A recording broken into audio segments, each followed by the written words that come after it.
especially when it has a lot to do with you. So this whole series is really about this. God did not put rules on us. He made us free people. Now, I know at first that can sound controversial, so just give me a minute.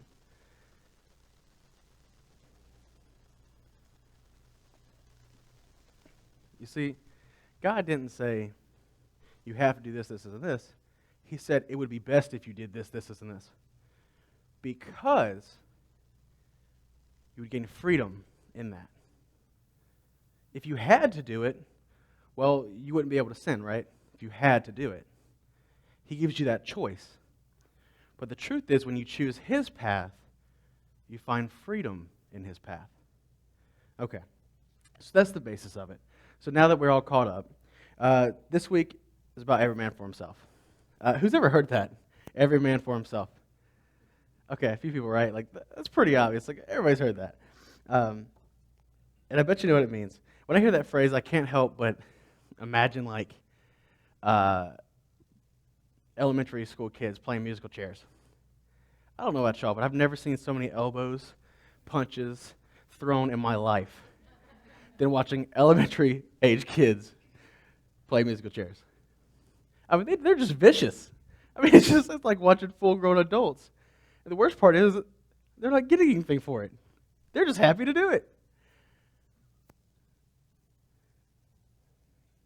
They're fighting for bragging rights. But it's every man for himself. What about Black Friday? That's a good one, right? Black Friday. Oh, my goodness. You just had this nice, wonderful meal in your stomach. Why don't we go and fight with people at Walmart for a TV? Doesn't that sound like a great idea? What? Come on. Yeah, or a toaster oven. Like, come on, y'all. It's great because they put a little compilation on the news like the next day of the 10 worst whatever fights on Black Friday. It's like, come on, you guys. Is it really that important? Like, is a toaster oven really that important? Probably not. In fact, that's actually one of my family's favorite pastimes. I don't know if y'all do this or not. If you don't, it's well worth going and doing. Just find you a bench somewhere at the mall. Just go sit down and relax. Sit back and watch the festivities. Oh, man. It's every man for himself. It's bonkers, right? We all know what it feels like to be in an every man for himself situation, or every woman for herself. It's either game of musical chairs, a TV on Black Friday, but in lots of ways, it feels like an every man for himself situation. And to help you think about it, let me give you some more that maybe equate to your life. Teens, I'll start with you first. Maybe, guys, you and your best friend like the same girl.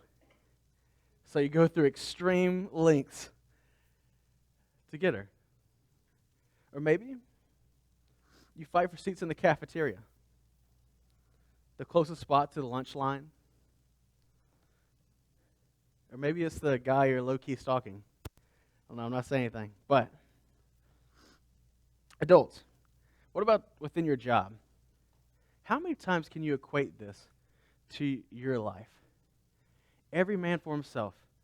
Has there ever been any time that you've caught yourself maybe putting down a coworker in hopes of maybe, just maybe, getting a promotion? Maybe it's buying a house. Maybe you say, I got to have a bigger house than so-and-so. They can't beat me in life. I don't know. I mean, just think about all the times that you find yourself in a situation where you have to be the person on top.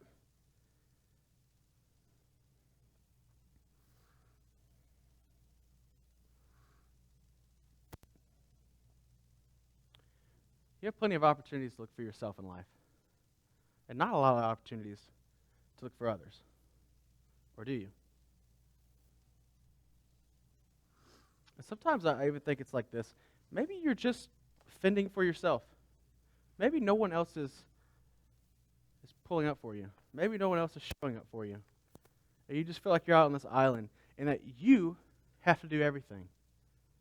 And that there's no one out there for you. No one out there to care for you. So in Elevate, this past few weeks, we talked about free people. Most of the days we don't feel that way, though. We feel bound to rules and limited by managing our image. And sometimes our own actions and choices limit us. How are we supposed to feel free when we're in a fight all the time? Fight for who's on top.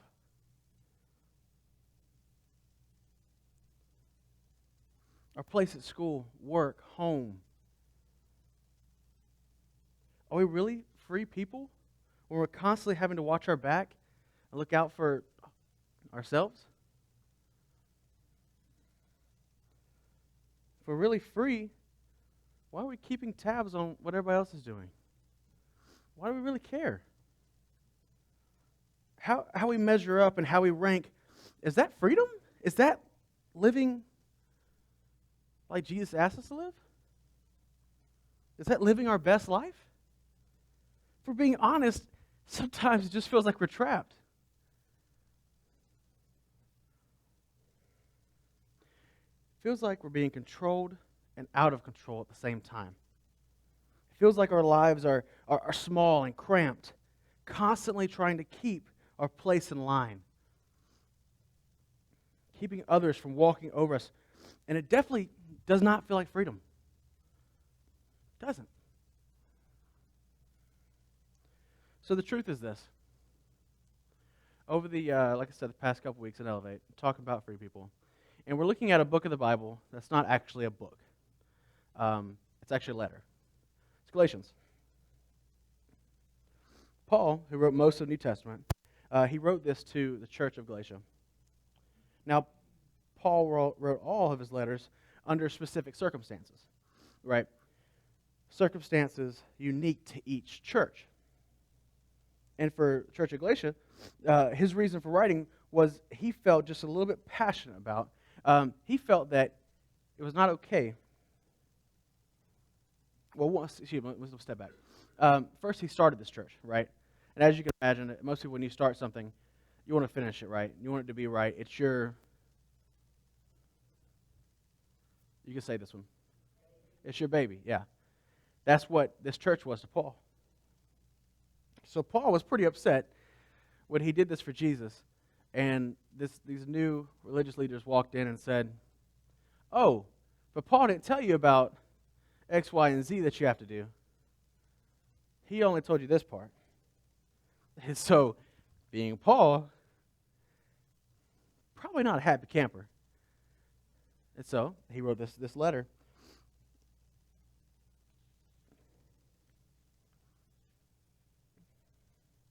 See, Paul realized this. God's love and approval was not situational. It was a definite. It was infinite. Still is. This was not something that was dependent on where you were with God. God's love stayed the same. The question is, where's your heart? And so, like I said, here come these people saying, well, you have to do X, Y, and Z to get God's love and to be approved by Him. Paul said that that's not the case. In fact, it says in Galatians 5:13, "For you have been called to live in freedom, my brothers and sisters. But don't use your freedom to satisfy your sinful nature. Instead, use your freedom to serve one another in love." In other words, your freedom isn't just about you. Your freedom is connected to other people. Paul drives his message of freedom again and again in this letter, and he's determined to make sure the Galatians don't forget this. So, then, what are you to do instead? Paul would say to use your freedom to serve one another in love. He goes on, this is Galatians 5:14, he says this, "For the whole law can be summed up with this one command: love your neighbor as yourself."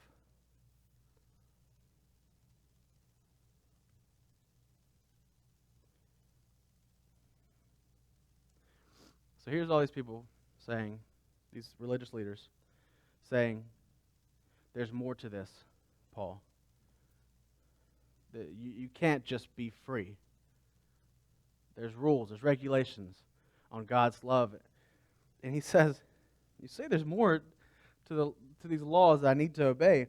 I say the whole law is summed up with this: love your neighbor as yourself.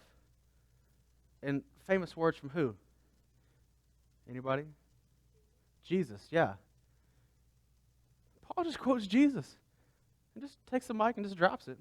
Just walks away. Like, this is it right here, you guys. Love your neighbor as yourself. But Paul wasn't trying to make a point. He really believed the whole law was summed up in this command. Because what? Jesus said it. Paul goes on to say this in Galatians 5:15. But if you are always biting and devouring one another, watch out. Beware of destroying one another. And this right here is what really depicts today's sermon. I want to read it one more time. But if you are always biting and devouring one another, watch out. Beware of destroying one another. See, there's more on the line than just freedom. It's not just your health. It's the people around you and their health, their happiness, their joy, their peace is at stake based on your actions. But the truth is, when we live that every man for himself lifestyle, this is what ends up happening. We begin to devour one another. Slowly but surely. So the truth is, the choice is yours. You can use your love to hurt people, you can use your peace. No, use your freedom. Words, right? Can you use your freedom to do two things: love people or hate people? Paul says this: to stand on God's word, stand on Jesus' word, and love your neighbor as yourself. You may be free to tear down one another, but the truth is it also tears you down in the process. And the truth is it's not without consequence. Everything you do has a consequence, good or bad.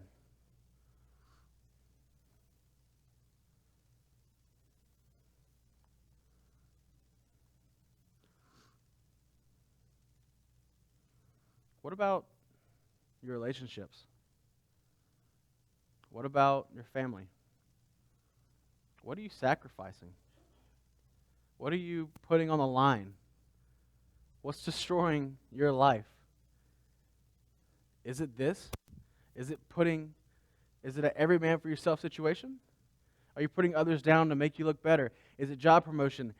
You name it. What is it that is going on in your life that is destroying others and in the process destroying yourself?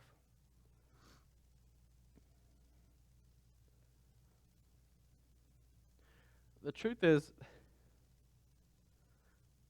we don't want to live in a world where no one looks out for each other. I would think that's a pretty universal thing. I feel like I could go almost across the entire world and say, do you want somebody to love you? And most likely the answer 9 times out of 10 is going to be yes. That'd be a very, very sad world to live in. So this is not something where it's odd. Like, this is normal. But yet we're so okay living this type of life. So what about this? So if my freedom is connected to putting others first, instead of fending for myself, how can I fend for someone else?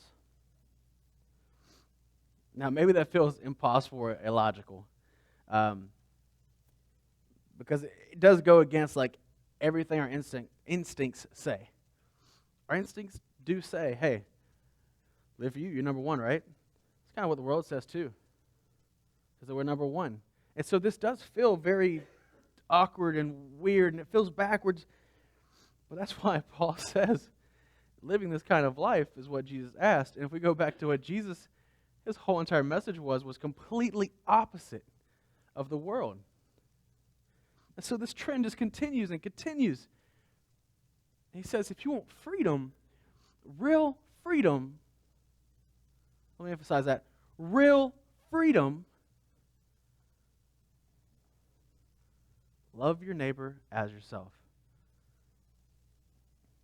Freedom from the drive to be perfect by following all the rules. We talked about that in week 1. We talked about freedom from trying to win the approval of others. We talked about freedom from the fear of consequences. And then here today, we're talking about freedom from fighting for our rights and putting others first.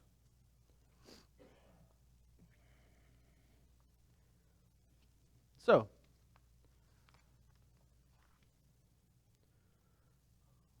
this is going to sound really heavy, and it's going to hurt somebody's feelings.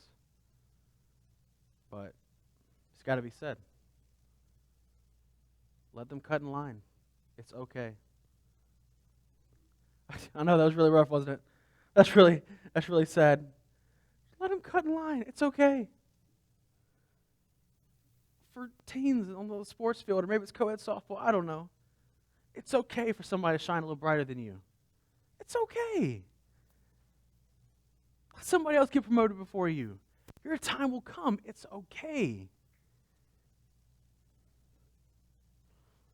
Let them get a better spot in the movie theater. It's okay. The truth is this. Let them have what they need, because we already have what we need.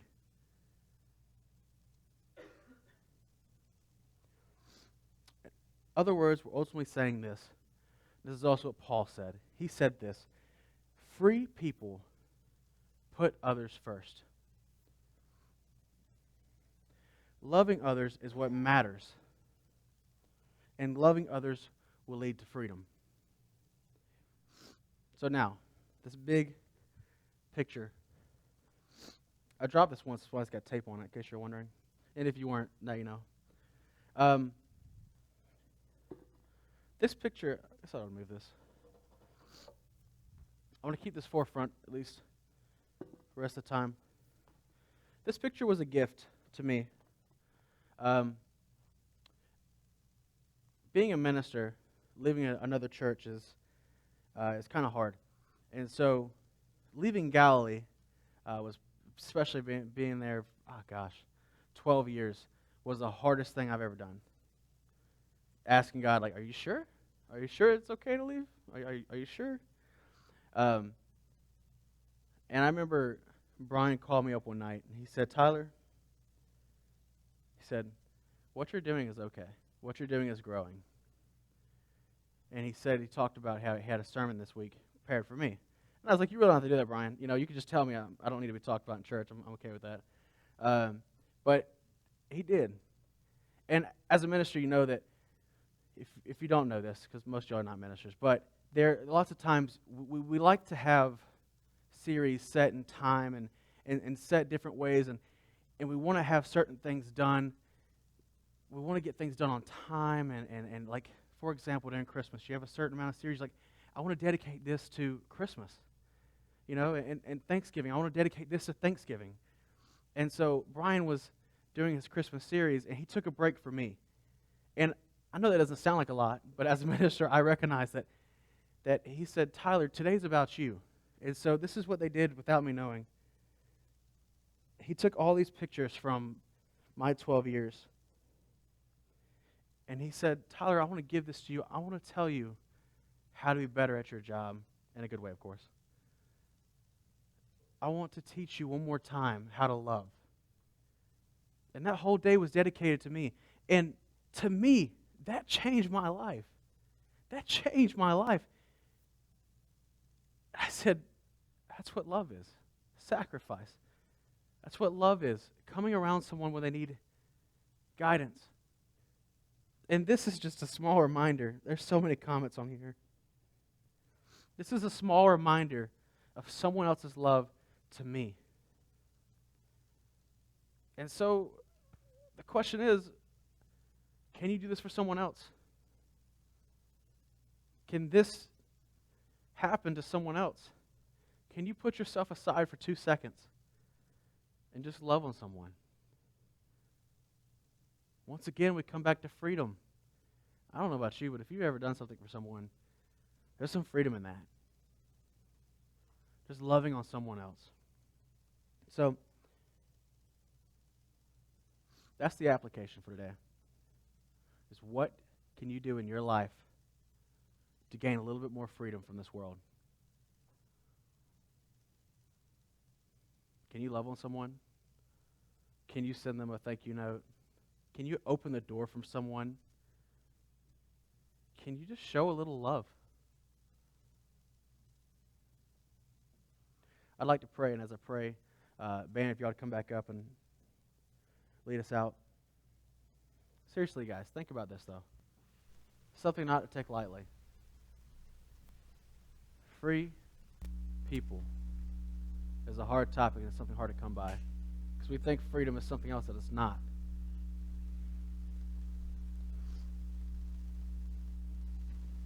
Let's pray.